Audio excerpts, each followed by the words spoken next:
Hello my dear friend, welcome back to on channel. तो आज की हमारी वीडियो का टॉपिक है industrial development and regulation act 1951 की इंडस्ट्री में क्या क्या डेवलपमेंट हुई, किस तरीके से इसको रेगुलेट किया जाता है, registration and licensing of industrial undertaking, investigation into schedule industries और industrial undertaking, take over of management of industrial undertaking, regulation of prices, supply, distribution etcetera, authorities under the act. तो ये कुछ टॉपिक है जो हम क्या करने वाले हैं आज की हमारी वीडियो में कवर अप करने वाले हैं। इंडस्ट्रियल डेवलपमेंट और रेगुलेशन एक्ट के बारे में हम आज की वीडियो में कवर करेंगे, जानेंगे। ठीक है, तो industrial development act and regulations act 1951 was enacted with a view to control and regulate the process of industrial development in the country and bring under central control a number of important industries, the activity of which affect the country as a whole. The act came into force on 8 May 1952।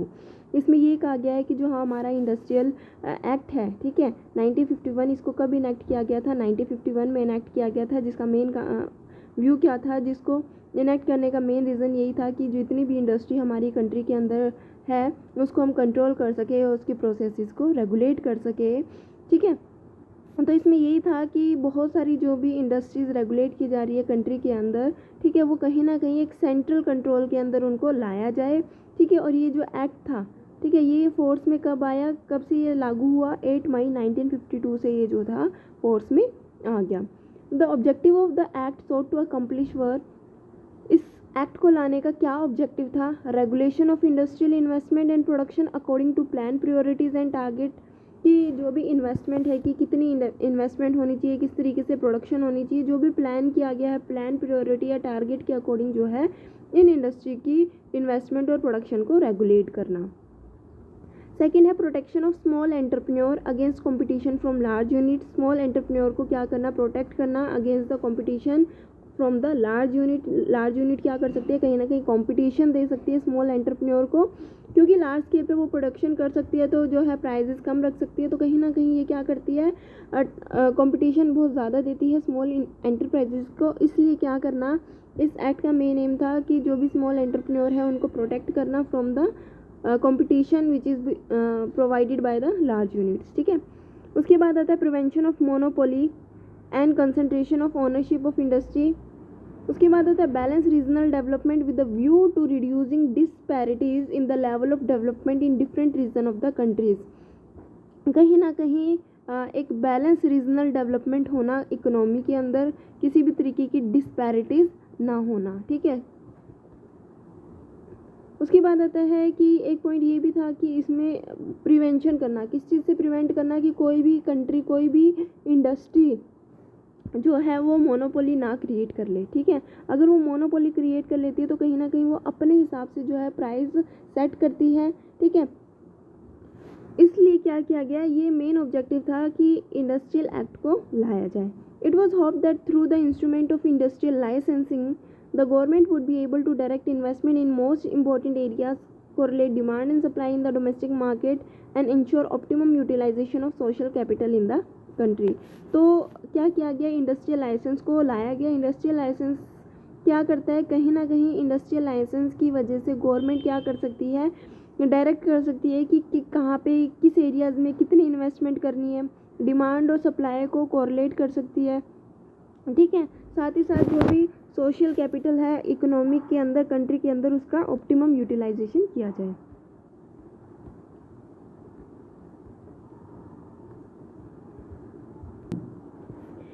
In the initial stage, 37 industry were brought under the purview of the act, which was later extended to 17 industry। जो भी हमारा industrial act था, इसके अंदर सबसे पहले जो थी 37 इंडस्ट्री जो है वो आती थी। उसके बाद ये जो एक्ट है वो 17 इंडस्ट्री पे लागू होने लग गया। ठीक है, in 1960 all industry unit having fix assets of ₹10 lakh or less were exempted from licensing procedure.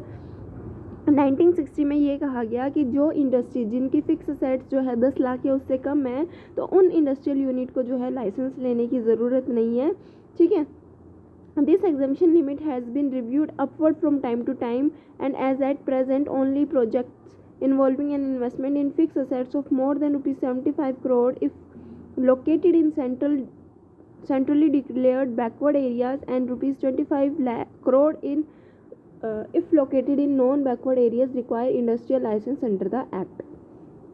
इसमें ये था कि ये जो एग्जामिशन लिमिट थी, ठीक है, उसको समय समय पे रिवाइज किया गया और अपवर्ड की तरफ शिफ्ट किया गया। अब ये कहा गया कि एक कोई भी प्रोजेक्ट है, कोई भी ऐसी इंडस्ट्रियल यूनिट है जिसने फिक्स असेट्स में इन्वेस्टमेंट अगर 75 लाख या उससे ज़्यादा की हुई है और वो इंडस्ट्रियल यूनिट जो है वो बैकवर्ड एरियाज़ में लोकेटेड है, या फिर एक इंडस्ट्रियल यूनिट जिसकी इन्वेस्टमेंट 25 करोड़ है लेकिन उसने क्या है, लोकेशन जो है उसकी नॉन बैकवर्ड एरियाज़ है, तो इन इंडस्ट्रीज़ को जो है लाइसेंस लेने की रिक्वायरमेंट है।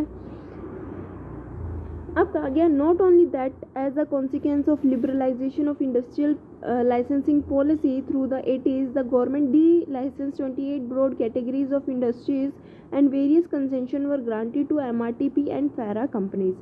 जैसे जैसे हमारी क्या हुआ, इंडस्ट्रियल लाइसेंस को लिबरलाइज़ किया गया, इंडस्ट्रियल लाइसेंस को लिबरलाइजेशन पॉलिसी आई कि 80s में जो पॉलिसी आई थी कि अब कुछ ऐसी इंडस्ट्रीज़ है जिनको लाइसेंस की रिक्वायरमेंट नहीं है, बिना लाइसेंस को वो क्या कर सकती है, अपनी इंडस्ट्रियल यूनिट को ऑपरेट कर सकती है, रेगुलेट कर सकती है। तो उस समय क्या हुआ, 80s में जो गवर्नमेंट थी उसने क्या किया, 28 ऐसी ब्रॉड कैटेगरी ऑफ इंडस्ट्रीज़ थी, ठीक है, जहाँ पे लाइसेंस की रिक्वायरमेंट को ख़त्म कर दिया गया और बहुत सारे कंसेशन भी दिए गए, बहुत सारी छूट भी दी गई, किसको, MRTP को और फेरा कंपनीज़ को। In line with the liberalization measure adopted during 80s, the government announced a new industrial policy on 24th of July 1991 to deregulate the industrial economy in a substantial manner.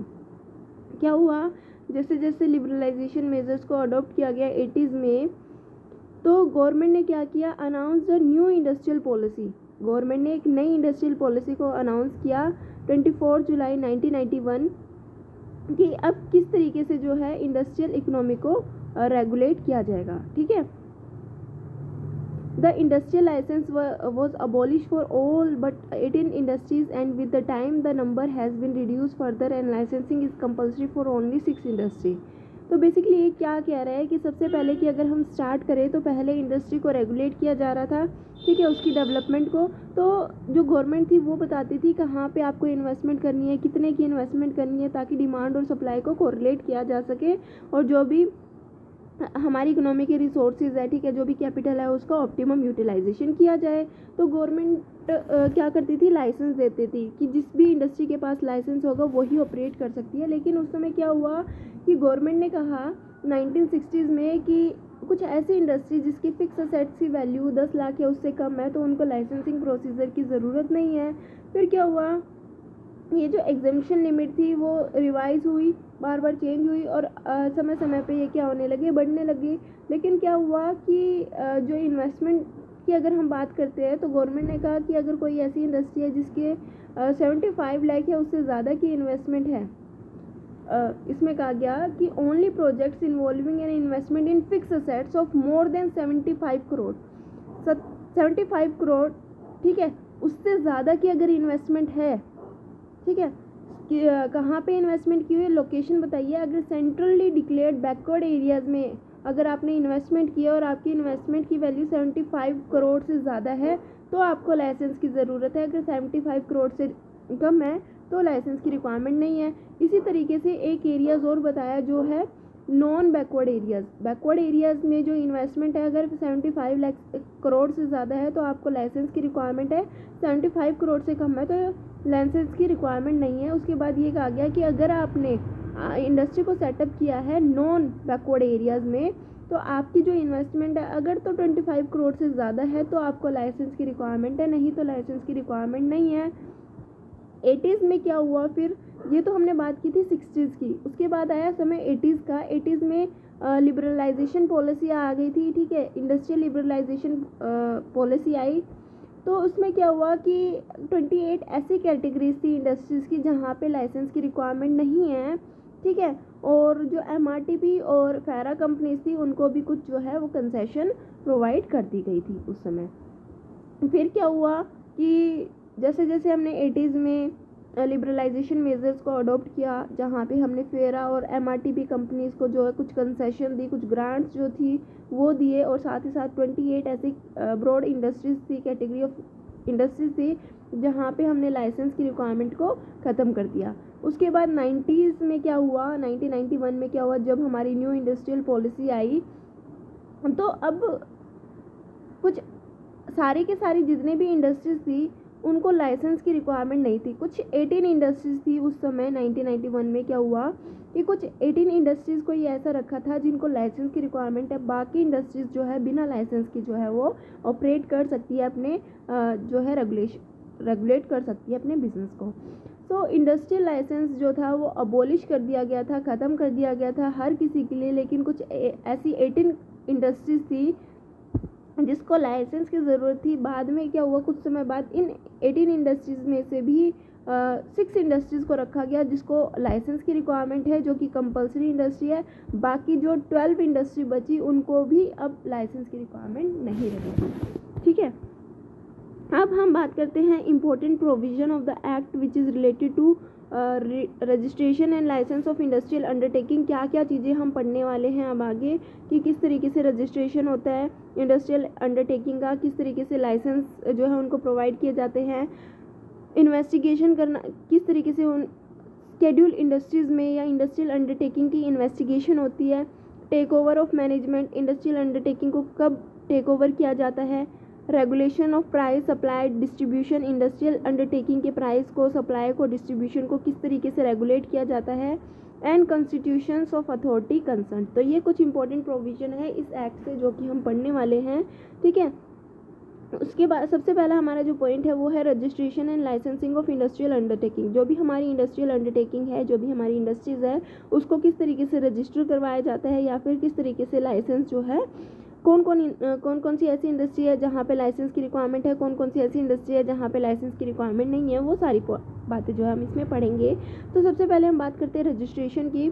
तो section 10 कहता है, section 10 require the owner of every existing industrial undertaking not being central government. हर एक industrial undertaking, जितनी भी industrial undertaking है, हर किसी को जो है वो रजिस्ट्रेशन कराना ज़रूरी है। Section 10 require the owner of every existing industrial undertaking to register the undertaking in the prescribe manner and within the prescribe period. जिस तरीके से कहा गया है कि इन इंडस्ट्री को रजिस्टर करवा लेना चाहिए, उसी तरीके से उसी सेम मैनर में जो है उस इंडस्ट्रीज़ को रजिस्टर कराना होगा। लेकिन सेंट्रल गवर्नमेंट को जो है वो ज़रूरत नहीं है, नॉट बीइंग सेंट्रल गवर्नमेंट। ठीक है,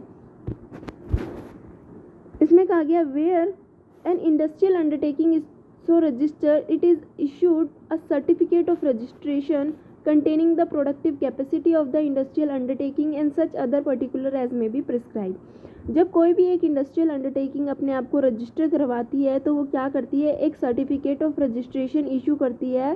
सर्टिफिकेट ऑफ रजिस्ट्रेशन के अंदर क्या चीज़ें होती है कि वो कितना जो है प्रोडक्शन कैपेसिटी कितनी है और जो बाकी डिटेल्स जो है उसके बिजनेस के रिगार्डिंग, ठीक है, किस तरीके की क्वालिटी वो प्रोवाइड कर रही है, किस उसकी प्रोडक्शन कैपेसिटी क्या है, रॉ मटेरियल कहाँ से आ रहा है, किस तरीके के रॉ मटेरियल को यूज़ किया जा रहा है। तो कहीं ना कहीं ये सारी चीज़ें जो है वो अपने सर्टिफिकेट ऑफ रजिस्ट्रेशन के अंदर डालती है, बताती है कि उसकी प्रोडक्शन कैपेसिटी क्या है और जो भी अदर पर्टिकुलर्स रिक्वायर्ड होते हैं रजिस्ट्रेशन के लिए, वो सारी चीज़ें जो है मैंशन की जाती है। It an industrial undertaking which require registration but has not been registered, its owner is liable under section 24 of the act with imprisonment up to 6 months or fine that may extend up to rupees 5,000 or with both। Industrial undertaking हर किसी को registration करवाना ज़रूरी है। अगर कोई ऐसी industry है जिसका रजिस्ट्रेशन होना चाहिए लेकिन उसने अभी तक रजिस्ट्रेशन नहीं करवाया है, तो उसको जो है सेक्शन 24 के तहत इम्प्रिजनमेंट हो सकती है 6 मंथ के लिए, या फिर उसको फ़ाइन देना पड़ सकता है 5,000 रुपीज़, या फिर दोनों ही चीज़ें जो है दोनों चीज़ों के लिए वो पर्सन जो है वो लाइबल हो सकता है, या तो 6 मंथ इम्प्रिजनमेंट और साथ ही साथ 5,000 रुपीज़ का फ़ाइन। ठीक है, उसके बाद आता है registration of an industrial undertaking will not be necessary if the undertaking. Registration कब कब ज़रूरी नहीं है। ठीक है, कौन सी ऐसी इंडस्ट्री है जिनको रजिस्ट्रेशन कराना ज़रूरी नहीं है। In it if the undertaking is a small scale industrial undertaking. अगर एक इंडस्ट्रियल अंडरटेकिंग क्या है, स्मॉल स्केल इंडस्ट्रीज़ है। ठीक है, जो कि हमने पहले भी पढ़ा था कि 10 लाख रुपए तक की लिमिट थी कि एक स्मॉल स्केल इंडस्ट्री वो है जिसकी 10 लाख रुपीज़ तक की फिक्स असेट्स है। लेकिन ये जो लिमिट है वो एक्सटेंड हो चुकी थी कि अगर लोकेशन बैकवर्ड एरियाज़ में अगर इंडस्ट्री को सेटअप किया गया है तो 75 करोड़ तक की अगर इन्वेस्टमेंट है तो स्मॉल स्केल इंडस्ट्रीज़ में आएगी। 75 करोड़ से अगर ऊपर की इन्वेस्टमेंट है तो वो लार्ज स्केल इंडस्ट्री में आएगी और उसको रजिस्ट्रेशन कराना ज़रूरी है। सेकंड हमने कहा था कि 25 करोड़ इन case of non backward areas, industry अगर 25 करोड़ तक की इन्वेस्टमेंट है फिक्स असेट्स में तो उसको जो है रजिस्ट्रेशन कराने की रिक्वायरमेंट नहीं है। लेकिन 25 करोड़ से ज़्यादा की अगर इन्वेस्टमेंट है तो रजिस्ट्रेशन कराना कंपलसरी हो जाता है। तो स्मॉल स्केल इंडस्ट्री क्या होती है वो हमने देखी कि स्मॉल स्केल इंडस्ट्री को जो है रजिस्ट्रेशन कराना रिक्वायर्ड नहीं है। And if the undertaking is otherwise exempted from the licensing registration provision of this act, अगर दूसरा कौन सा केस है कब एक इंडस्ट्री को रजिस्ट्रेशन कराना ज़रूरी नहीं है, जब उसको एग्जम्पशन मिली हुई है। ठीक है, जब उसको एग्जम्पशन मिली हुई है from the licensing registration provision of this act, ठीक है, तो वो उसको रजिस्ट्रेशन कराना ज़रूरी नहीं है। Third point, where the undertaking concern is not satisfying the definition of the term factory under the act. एक फैक्ट्री की डेफिनेशन दी हुई है एक्ट के अंदर कि अगर तो ये सारे प्रोविज़न एक फैक्ट्री पूरे करती है, सेटिस्फाई करती है इस डेफिनेशन के अकॉर्डिंग, ठीक है, तो वो जो है फैक्ट्री के अंदर आएगी, अनअदरवाइज वो फैक्ट्री के अंदर नहीं आएगी। अगर एक इंडस्ट्री फैक्ट्री के अंदर नहीं आती है तो उसको रजिस्ट्रेशन कराने की ज़रूरत नहीं है। क्या क्या 3 चीज़ें पढ़ी हमने, कौन कौन सी ऐसी इंडस्ट्रीज़ है जिसको रजिस्ट्रेशन कराने की ज़रूरत नहीं है। पहला स्मॉल स्केल इंडस्ट्री, दूसरा कि अगर एग्जम्पशन मिली हुई है, ठीक है, इंडस्ट्रीज़ को कि उसको एग्जम्पशन का मतलब छूट है कि उसको लाइसेंस की रिक्वायरमेंट नहीं है, रजिस्ट्रेशन की रिक्वायरमेंट नहीं है, तो उस केस में भी जो है रजिस्ट्रेशन नहीं होगा। थर्ड कि अगर तो इंडस्ट्री फैक्ट्री की डेफिनेशन के अंदर नहीं आती तो भी उसको रजिस्ट्रेशन कराने की ज़रूरत नहीं है। ये था हमारा रजिस्ट्रेशन के रिगार्डिंग किस तरीके से रजिस्ट्रेशन होता है, ठीक है, और कौन कौन सी इंडस्ट्री है जिसको रजिस्ट्रेशन कराने की रिक्वायरमेंट नहीं। अब बात करते हैं लाइसेंसिंग की। Under the provision of the act a license is necessary under the following circumstances. कब कब एक लाइसेंस की रिक्वायरमेंट होती है?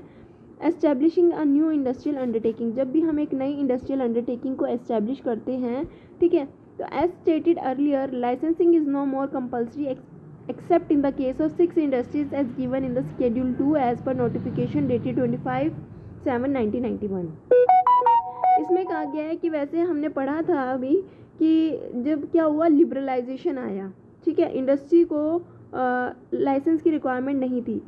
हमने देखा कि बहुत सारी ऐसी इंडस्ट्री थी, अराउंड 70 इंडस्ट्री थी जिसको लाइसेंस की रिक्वायरमेंट होती थी, लेकिन जब लिबरलाइजेशन प्रोसेस आया तो कुछ 6 इंडस्ट्रीज़ ऐसी बची जिसको लाइसेंसिंग की रिक्वायरमेंट है। उसके बाद बाकी और किसी इंडस्ट्रीज़ को जो है लाइसेंस की रिक्वायरमेंट नहीं है। तो हम यहाँ पे वही इंडस्ट्री देखते हैं शेड्यूल 2 में कौन कौन सी इंडस्ट्री गिवन है जिसको लाइसेंस की रिक्वायरमेंट है। Distillations and brewing of alcoholic drinks, cigars and cigarette of tobacco and manufactured tobacco substitutes, electronic, aerospace and defense equipment of all types, industrial explosives including detonating fuse, safety fuse, gunpowder, nitrocellulose and matches, hazardous chemical, drugs and pharmaceuticals according to drug policy। तो ये कुछ 6 industry है जिनके लिए licence की requirement है अगर तो एक नई इंडस्ट्रियल अंडरटेकिंग को एस्टैब्लिश किया गया है। उसके बाद आता है taking up the manufacturing of a new article in the existing license industrial undertaking. एक इंडस्ट्रियल अंडरटेकिंग है जिसने पहले से ही वो क्या है एस्टैब्लिश है, उसने लाइसेंस लिया हुआ है, लेकिन अब वो एक नए आर्टिकल को मैन्युफैक्चर करना चाहती है अपनी अंडरटेकिंग में, तो उसको लाइसेंस की रिक्वायरमेंट होगी। कि अब एक एग्जिस्टिंग इंडस्ट्रियल अंडरटेकिंग एक नए आर्टिकल को मैन्युफैक्चर करना चाहती है तो उसको जो है लाइसेंस की रिक्वायरमेंट होगी। उसके बाद आता है license for substantially expansion of license industrial undertaking. एक इंडस्ट्रियल अंडरटेकिंग जो 6 इंडस्ट्रीज हमने पढ़ी थी अगर उसके अंदर आती है और वो अपने बिजनेस को एक्सपेंड करना चाहती है, ठीक है, तो वो भी उसको लाइसेंस की रिक्वायरमेंट होगी। या रजिस्ट्रेबल अंडरटेकिंग नॉट रजिस्टर, एक ऐसी इंडस्ट्री अंडरटेकिंग है, ऐसी इंडस्ट्रियल यूनिट जिसको रजिस्ट्रेशन कराना कंपलसरी है लेकिन उसने अभी तक रजिस्ट्रेशन नहीं कराया तो उसको भी लाइसेंस की रिक्वायरमेंट होगी। Registrable undertaking not registered require licensing, ठीक है, carrying on the business of an existing industrial undertaking to which licensing provision of the act did not originally apply on account of exemption order issued by the government and become applicable thereafter as a result of cancellation of the exemption order and under certain other circumstances as provided in the act। इसमें कहा गया कि एक business जो है, एक existing industrial undertaking थी जो अपने बिज़नेस को कैरी ऑन कर रही थी। सबसे पहले जो है गवर्नमेंट ने ये कहा था कि इन इंडस्ट्री को जो है लाइसेंस की रिक्वायरमेंट नहीं है, एग्जामिशन मिली हुई थी। लेकिन बाद में गवर्नमेंट ने क्या किया, इस एग्जामिशन को कैंसिल कर दिया। अब ऑर्डर दे दिया कि हर एक इंडस्ट्री को, इन तरीके की इंडस्ट्री को जो है लाइसेंस की रिक्वायरमेंट है, ठीक है, तो उनको लाइसेंस लेना पड़ेगा। क्या कहा मैंने कहा कि कुछ ऐसी इंडस्ट्रियल अंडरटेकिंग थी, गवर्नमेंट ने ही कहा था कि अब इस तरीके की इंडस्ट्रियल अंडरटेकिंग के लिए आपको लाइसेंस की रिक्वायरमेंट नहीं है, गवर्नमेंट ने जो है वो एग्जामिशन दी हुई थी, ठीक है। लेकिन अब गवर्नमेंट ने उस एग्जामिशन को हटा दिया, कैंसिल कर दिया, ऑर्डर दे दिया कि अब आपको लाइसेंस की रिक्वायरमेंट है, तो उनको पहले लाइसेंस लेना होगा, उसके बाद ही वो क्या कर सकते हैं, ऑपरेट कर सकते हैं। In the case of industrial undertaking the registration in respect of which have been revoked. In case of industrial undertaking the registration in respect of which revoke has been revoked means officially cancelled under section 10A and which can't carry on the business of undertaking after the revocation। इसमें यही कहा गया है कि कुछ ऐसे business हैं जिसको क्या कर दिया गया, कैंसिल कर दिया गया, ठीक है। ऐसी इंडस्ट्रियल यूनिट्स है जो कि क्या कर दिया, कैंसिल कर दिया, अब वो बिजनेस को नहीं कर सकती। In case of industrial undertaking the registration in respect of which has been revoked, registration जिनका कैंसिल कर दिया under section 10A and which can't carry on the business of the undertaking after the revocation. उसके बाद आता है changing the location of the whole or any part of the industrial undertaking which has been registered. यानी कि आप क्या कर रहे हो, कोई भी इंडस्ट्रियल अंडरटेकिंग आप कर रहे थे, अब आप अपने लोकेशन को चेंज कर रहे हो, या तो पूरी तरीके से कम्प्लीटली अपने लोकेशन को चेंज कर रहे हो या फिर कुछ पार्ट जो है वो चेंज कर रहे हो, तो उसके लिए भी आपको जो है वो लाइसेंस की रिक्वायरमेंट है। कंडीशन ये है कि जो इंडस्ट्री हमने यहाँ पे बोली वो रजिस्टर्ड कंपनी होनी चाहिए। Changing the location of the whole or any part of the industrial undertaking which has been registered. अब बात करते हैं an industrial license under the act will not be necessary in the following cases. अभी तक हमने पढ़ा कहाँ कहाँ लाइसेंस की रिक्वायरमेंट है, अब हम पढ़ने वाले हैं कहाँ कहाँ लाइसेंस की रिक्वायरमेंट नहीं है। If the item of the manufacture does not relate to the schedule industry, यानी कि स्केड्यूल में गिवन है कि इन इंडस्ट्री को लाइसेंस की रिक्वायरमेंट है, अगर तो आइटम मैन्युफैक्चर किए जा रहे हैं उस इंडस्ट्री के द्वारा और वो स्केड्यूल के अंदर नहीं आ रहे तो उसको लाइसेंस की रिक्वायरमेंट नहीं है। If the propose manufacture is to be carried on in a factory which do not come under the definition of a factory as per section 3 subsection C। जैसे कि हमने पढ़ा था कि स्केड्यूल के अंदर एक जो सेक्शन 3 सबसेक्शन सी के अंदर जो है फैक्ट्री की डेफिनेशन गिवन है, उस डेफिनेशन के अंदर मैन्युफैक्चरिंग अगर नहीं आ रही है तो उस इंडस्ट्री को जो है लाइसेंस की रिक्वायरमेंट नहीं है। अगर तो वो इंडस्ट्री उस फैक्ट्री की डेफिनेशन के का पार्ट नहीं है, उस फैक्ट्री की डेफिनेशन के जो भी एलिमेंट्स है उसको फुलफ़िल नहीं कर रही है, तो वो जो है उसको लाइसेंस की रिक्वायरमेंट नहीं है। If the item of the manufacture does not fall within the definition of new article। if the item of the manufacture, ठीक है, मैन्युफैक्चर की आइटम किस में नहीं आती है, does not fall within the definition of a new article, then the company or industrial unit doesn't require license, ठीक है। if the proposed expansion to an existing unit does not fall within the guidelines defining substantial expansion, जैसे कि हमने पहले पढ़ा था कि licence की रिक्वायरमेंट जब होती है जब एक बिज़नेस क्या करते हैं, सब्सटेंशियली अपने बिजनेस यूनिट को एक्सपेंड करते हैं, तो इसके रिगार्डिंग भी डिफिनीशन गिवन होती है कि सब्सटेंशियल एक्सपेंशन का मतलब क्या है। अगर तो वो सब्सटेंशियल एक्सपेंशन की डेफिनेशन में नहीं आती है तो लाइसेंस की रिक्वायरमेंट नहीं है, ठीक है। इन case of small scale unit, ancillary unit, even for activity subject to compulsory license provided their investment in fixed assets and plant and machinery, whether held on ownership term or on lease or on hire purchase, does not exceed ₹1 crore and related to article exclusively reserved for small scale और ancillary। कब licence की requirement नहीं है, अगर तो small scale industry या ancillary unit जिसकी जो फिक्स असेट्स है प्लांट मशीनरी में, या फिर उसकी जो ओनरशिप टर्म पे उसने प्लांट्स मशीनरी को लिया है, लीज पे लिया है, हायर परचेज पे लिया है, तो उसकी जो भी असेट्स है, जो भी फिक्स असेट्स है, उनकी वैल्यू 1 करोड़ से ज़्यादा नहीं होनी चाहिए, ठीक है। अगर 1 करोड़ से ज़्यादा नहीं है, ठीक है, तो वो जो है लाइसेंस की उनको रिक्वायरमेंट नहीं है। और कुछ ऐसे आर्टिकल्स होते हैं जो कि किसके लिए रिजर्व होते हैं, exclusively for the small scale industry, कि ये कुछ ऐसे आर्टिकल है जो कि स्मॉल स्केल इंडस्ट्री ही बनाएंगे, एंसिलरी यूनिट ही प्रोड्यूस करेंगे, तो उस केस में भी उस इंडस्ट्रीज़ को, उस स्मॉल स्केल सेक्टर को जो है वो लाइसेंस लेने की रिक्वायरमेंट नहीं है। उसके बाद किसको नहीं है, project involving an investment in fix asset up to ₹25 crore if they are located in lower if they are located in non backward areas. ठीक है, ऐसी इंडस्ट्री जिसकी फिक्स असेट 25 करोड़ तक है, ठीक है, और वो नॉन बैकवर्ड एरियाज में लोकेटेड है, और ऐसी इंडस्ट्री जिसकी इन्वेस्टमेंट 75 करोड़ तक है और वो बैकवर्ड एरियाज में सिचुएटेड है, लोकेटेड है, तो उन इंडस्ट्रीज़ को जो है वो लाइसेंस की रिक्वायर्ड नहीं है। ठीक है, उसके बाद आता है industrial unit exempted from licensing provision subject to certain locational limit provided the article of manufacture do not part of schedule 1, means the sector which is reserved for public sector, and the schedule 2 subject to compulsory licensing।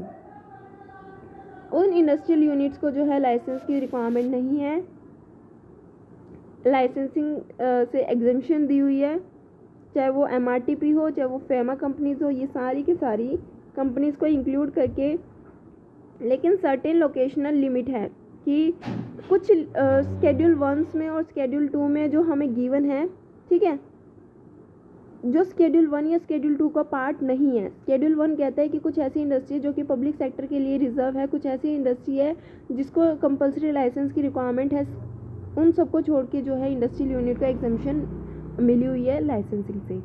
आया समझ? क्या point है? ये point कहता है भाई industrial unit, कुछ ऐसी इंडस्ट्रियल यूनिट जो स्केड्यूल 1 का पार्ट नहीं है, जो स्केड्यूल 2 का पार्ट नहीं है, ठीक है, और वो मैन्युफैक्चरिंग कर रही है, अगर वो स्केड्यूल 1 और स्केड्यूल 2 का पार्ट नहीं है तो उनको लाइसेंस की रिक्वायरमेंट नहीं है।